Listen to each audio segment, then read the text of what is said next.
Oke, bismillahirrahmanirrahim. Assalamualaikum warahmatullahi wabarakatuh. Alhamdulillah, nahmaduhu wa nasta'inuhu wa nastaghfiruh. Wa na'udzubillahi min shururi anfusina wa min sayyiati a'malina. Man yahdihillahu fala mudilla lahu wa man yudlil fala hadiya lahu. Asyhadu an la ilaha illallah malikul haqqul mubin. Asyhadu anna Muhammadan abduhu wa rasuluhu khatamul anbiya wa imamul mursalin amma ba'd. Yang saya hormati dan saya muliakan dosen pengampu mata kuliah perilaku organisasi Dr. Hasan Basri Tanjung MA. Alhamdulillah, perkenalkan dulu, nama saya Muhammad Adin Kaalam, kelas semester 4, jurusan Pendidikan Agama Islam.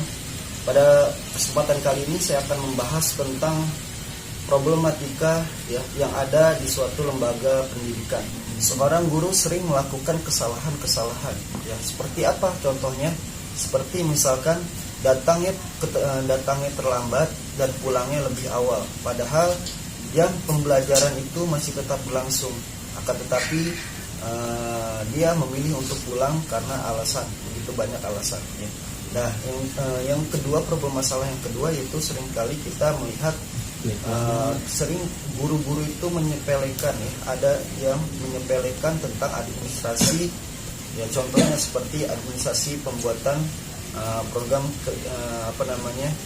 Prota, program tahunan, Promas, program semester ataupun RPP, buatan kisi-kisi atau analisis soal gitu. Nah, hal ini terlihat dari kewajiban seorang kepala sekolah atas supervisi. Hal demikian ditemukanlah hal yang demikian itu. Meskipun ada yang sering membuat RPP tapi problem yang sering kita terlihat ketika guru melaksanakan pengajaran itu, murid itu terlihat boring atau jenuh ketika kelas sedang dimulai, karena seorang guru itu hanya menerapkan satu metode, yaitu metode ceramah gitu ya. Karena kalau misalnya menerapkan satu metode ceramah itu, maka seorang murid atau murid itu akan bosan gitu ataupun boring.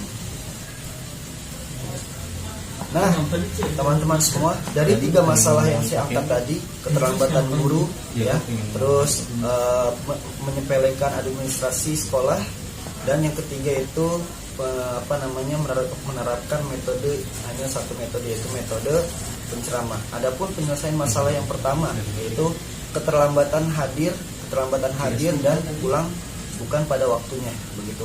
Bagaimana solusi yang pertama? Solusi yang pertama yang harus dilakukan oleh kepala sekolah itu adalah menegur guru tersebut. Nah, jika guru tersebut sudah ditegur, maka lakukan hal yang kedua, yaitu mengabsen guru sesuai jadwalnya. Yang pertama itu menggunakan absen manual ataupun fingerprint. Nah, jika dari kedua poin ini tetap dilalaikan atau tetap dilanggar oleh guru itu, maka berhak atas kepala sekolah untuk memutasikan guru tersebut. Adapun permasalahan yang kedua, teman-teman semua, yang kita hadapi yaitu seringnya menyepelekan administrasi sekolah seperti membuat RPP, tadi Prota, Pronas, dan pembuatan kisi-kisi serta lain-lainnya. Itu bagaimana menanganinya, menyikapinya atau solusinya Jadi langkah selanjutnya yang harus dilakukan oleh kepala sekolah adalah dengan adanya harus bekerja sama dengan bagian kurikulum dan harus memeriksa salah satu administrasi tersebut, contoh seperti RPP Jadi sebelum guru itu melakukan pengajaran esok harinya, maka pada malam harinya kewajiban bagian kurikulum dan kepala sekolah itu untuk memeriksa RPP-nya. Oke, adapun solusi yang ketiga terhadap permasalahan yang ketiga yang harus dilakukan oleh seorang kepala sekolah terhadap ketika dia sudah membuat RPP, tapi RPP itu selalu menggunakan metode ceramah, yaitu harus diadakannya kepala sekolah dengan bagian bidang kurikulum itu menganjurkan kepada guru-guru untuk memilih metode lain.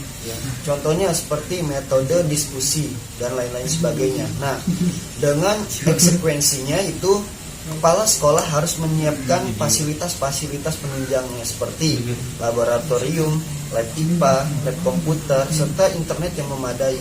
Karena menggunakan audio visual itu harus menggunakan internet dan lab komputer yang memadai. Apabila ada kesalahan, saya mohon maaf. Mohon dibukakan pintu maaf yang sebesar-besarnya. Wabillahi taufiq wal hidayah.